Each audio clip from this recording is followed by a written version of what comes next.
just like lay in bed and come up with a new way to recover it, and then it wouldn't work, and I would try another way and it wouldn't work either. Tonight on the 10, cashing in on cryptocurrency just got a lot harder for one man. The password predicament that could very well cost him hundreds of millions of dollars. So if you lose that password, you lose your Bitcoin. What's so challenging about investing in Bitcoin is that for a given day, Bitcoin can go up or down by 20% or more. It's a roller coaster. As fast as it goes up, it could also drop. What is Bitcoin? How does it work? And does the recent surge mean it's here to stay? Your questions answered. The 10 on NECN starts now.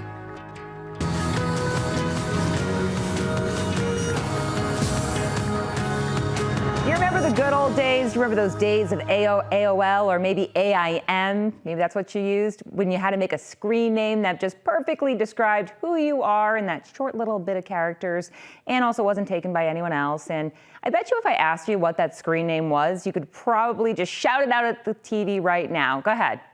Mine? CoverGirl8. I know, super embarrassing. But if I asked you for your AOL password, chances are you probably have no idea. And that's our starting point tonight. A forgotten password could be a huge pain, but for one investor, it's a huge missed fortune for real. As Joe Fryer tells us, it could cost him millions and actually hundreds of millions of dollars. We're talking about the cryptocurrency Bitcoin. One early investor, Stephen Thomas, can't figure out his password to a digital wallet holding an estimated $260 million. And here's the very big problem. He only has 2 more tries to get it open. And if he can't, all that money will be gone forever. It's a password worth hundreds of millions of dollars, a long, complex string of random letters, numbers, and symbols guarding the contents of an ultra-secure thumb drive like this one. I tried to pick a very secure one because I was very concerned about losing those coins. For nearly a decade, Stephen Thomas has had more than 7,000 Bitcoin locked away in the device. These days, cashing out the stash of digital currency would pay out more than 260 million real dollars. Much, much, much more than it was worth when he first earned them. If Stephen could only remember his password. Just like lay in bed and come up with a new way to recover it, and then it wouldn't work, and I would try another way and it wouldn't work either. He's already made 8 failed attempts to unlock the drive. Now he only has 2 more tries to get it right, or the device will self-delete, clearing all of its data forever, including the password that will unlock all those millions. It's not like I barely don't remember it. There's no chance of remembering something that complicated from 10 years ago. Because Bitcoin isn't represented by physical coins, it can't be held by a bank, meaning the military-grade drive is holding the only key to Stephen's digital fortune. Online, word of his password predicament has inspired some creative solutions, everything from hackers offering to crack the code to hypnosis. Is there at least maybe just the slightest bit of hope that you have buried somewhere in your head?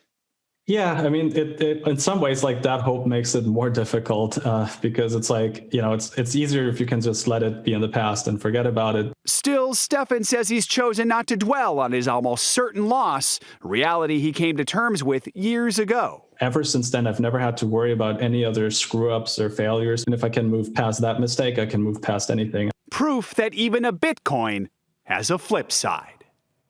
And what may be most surprising is that Stephen is far from alone. One company estimates that there is more than $140 billion worth of Bitcoin stranded in digital wallets out there. Yes, $140 billion with a B. And NBC reached out to that company that made the super secure flash drive, and they say if Stephen can't figure out his password, there's just nothing they can do about that either. Crazy. And you're probably wondering, how is that possible?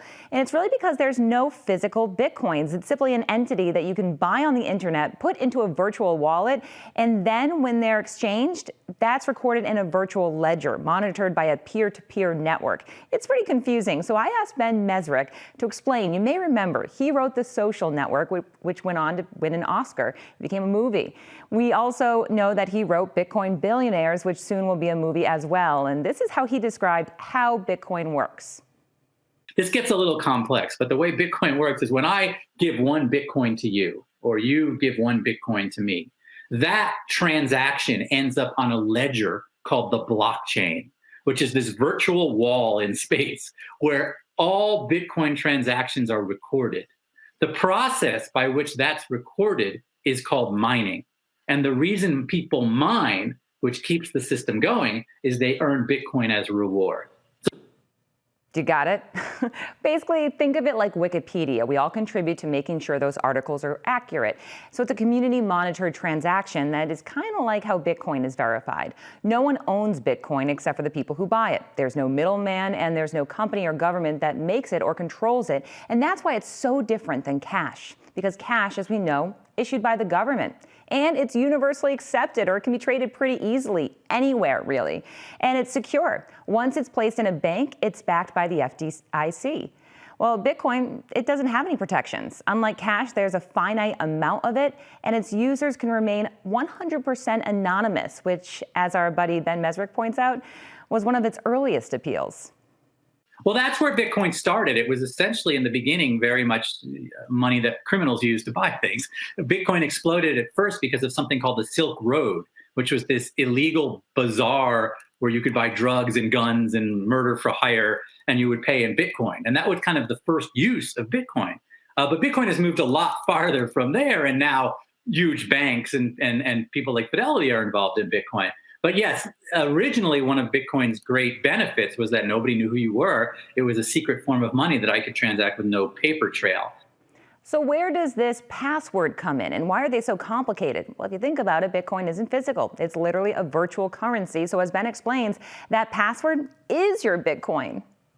The crazy thing about Bitcoin is you get this string of numbers, this kind of password to your Bitcoin, but that is your Bitcoin. So if you lose that password, you lose your Bitcoin. So there are people all over the world who have these crazy amounts of Bitcoin, like $100 million in Bitcoin in some password they came up with 7 years ago, and they just don't remember anymore. So yeah, but that's actually one of the good things about Bitcoin as well, because the truth is that your Bitcoin is yours. Nobody else can get to it. And there's a slick supply and demand aspect to Bitcoin as well. As we told you, there's a finite amount of it, which drives up demand and prices. Think about it this way. There's only 21 million Bitcoin. It's a fixed number. There can never be any more than 21 million Bitcoin. And in America, or in the world, there are about, not many millionaires more than that, but they can't all have a Bitcoin. There's so few Bitcoin that if there's 46 millionaires, in America, they can't all have one. So the reality is it's a very scarce resource. And right now, Bitcoin is worth around $40,000 a piece. And when it first started to take off back in 2013, a single Bitcoin was only worth about $100, or maybe it got up to about $200.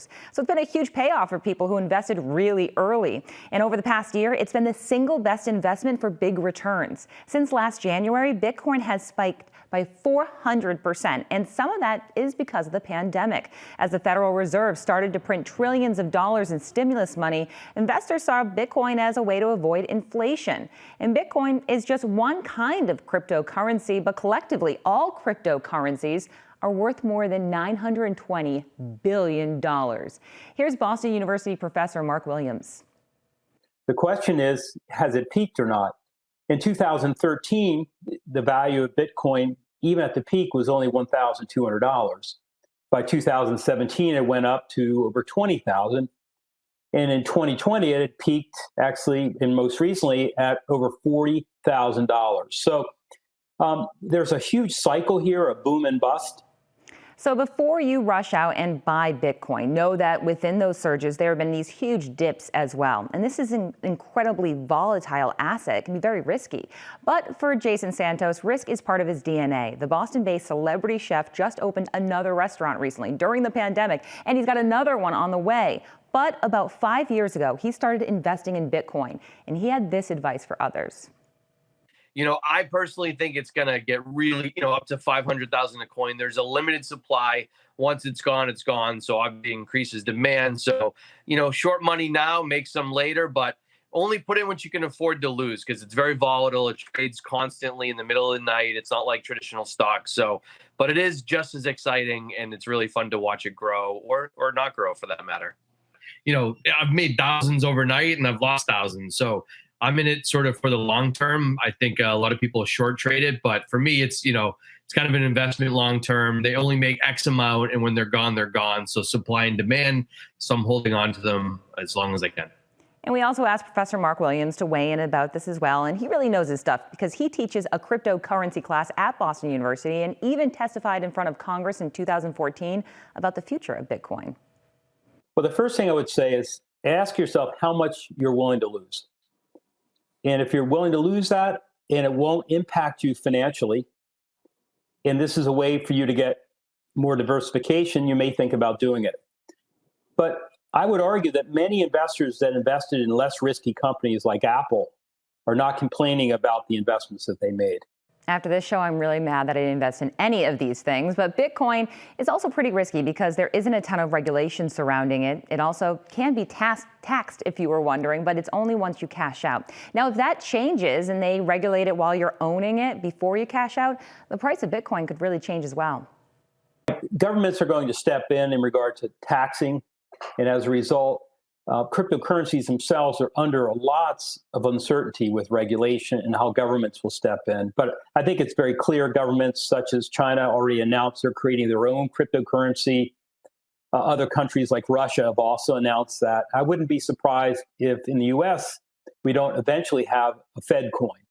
A Fed coin. Sounds like something out of a movie, doesn't it?